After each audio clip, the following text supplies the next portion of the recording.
আসসালামু আলাইকুম রহমতুল্লাহ। বরাবরের মতো আজকে নতুন আরেকটি ক্যাম্পেইন নিয়ে আমি আপনাদেরকে দেখাবো। এই ক্যাম্পেইনটা যদি আমি আপনাদেরকে দেখাই তাহলে স্ক্রিনে দেখতে পারবেন। আমাদের এই ক্যাম্পেইনে পার পার্সেস গিয়েছে 158 টাকা। ওয়েবসাইটের টোটাল পার্সেস হয়েছে 40টা এবং টোটাল স্পেন্ড হয়েছে 6345 টাকা।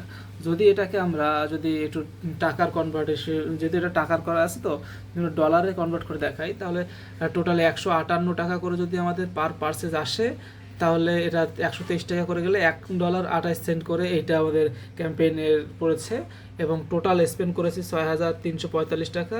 ডলারের দিয়ে করলে টোটাল আমাদের 51 বা $51.50 মানে $51 স্পেন্ড করেছি। প্রায় 40টা আমাদের সেল এসেছে। যদিও এই ক্যাম্পেইনটা একটা ছোটো ক্যাম্পেইন ছিল এবং ক্যাম্পেইনটা কমপ্লিট হয়ে গিয়েছে। তো এই হলো রেজাল্ট। আমি আপনাদেরকে এটা কী বলে রিয়েল টাইম ডাটা দেখানো হলো। তো বিজনেস গ্রোথারের সর্বোচ্চ রেজাল্ট দেখতে আমাদের পেজে ফলো দিয়ে রাখুন। ডে বাই ডে এমন রিয়েল রেজাল্ট আপনারা দেখতে পারবেন ইনশাআল্লাহ।